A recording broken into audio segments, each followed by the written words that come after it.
It's Thursday. That means we have a vet on hand to answer your pet questions. If you have a problem with your pet, give us a call right now. The number is 918-460-KJRH. Today, of course, we have Dr. Joe Landers here. He's also brought Groucho along. Yes. Everyone's he's only got half a mustache, so he can only be half a Groucho. But he's actually sweet. He really is a sweet little cat. He had a little broken pelvis, and we've had him for probably 6 weeks or so. So he's just been on kind of cage rest. Really, it kind of he's growing and healed himself.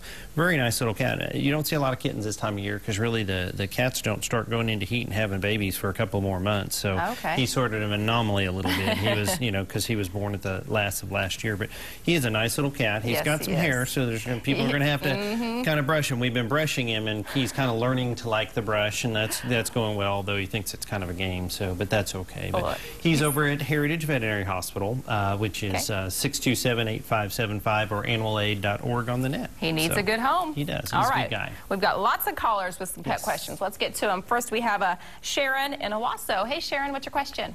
I just wanted to ask the doctor that how long will it take our little dog to get over our older dog's death?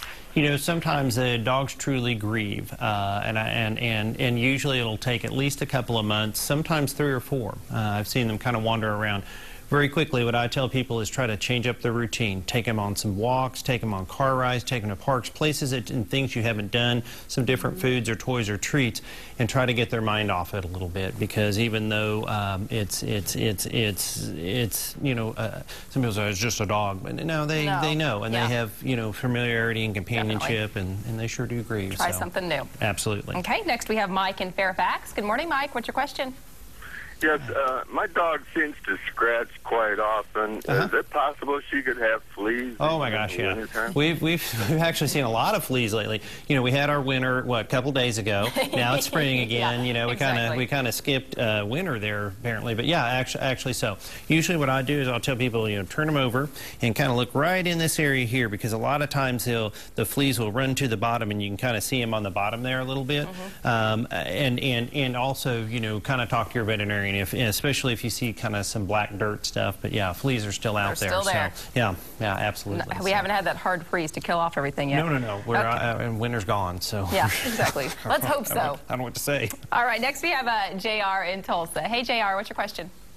Yes, my question is, during the summer, in hot August and July, do I need to keep giving my dogs fresh water? I'm gone all day during work. I give them fresh water, and I have no shade in my yard, and my neighbors keep turning me into animal control because my dog's water is hot all day long. Is the hot water really going to hurt my dog? Really, well, I mean, it doesn't hurt them per se, but it doesn't really, they don't get excited about drinking it.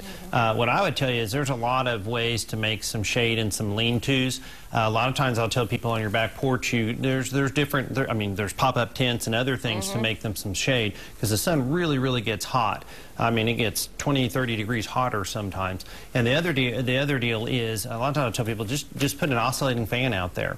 And it doesn't seem like it would do a lot, but the movement of the air helps kind of cool them down, and they'll get it in front of it. Even if it's on your back porch with a little bit of shade, it really helps bring them down, and they'll get in front of it when they need to. It's better than nothing. Yeah, and it's the older animals that probably are the most important, because they have a harder time kind of cooling themselves down.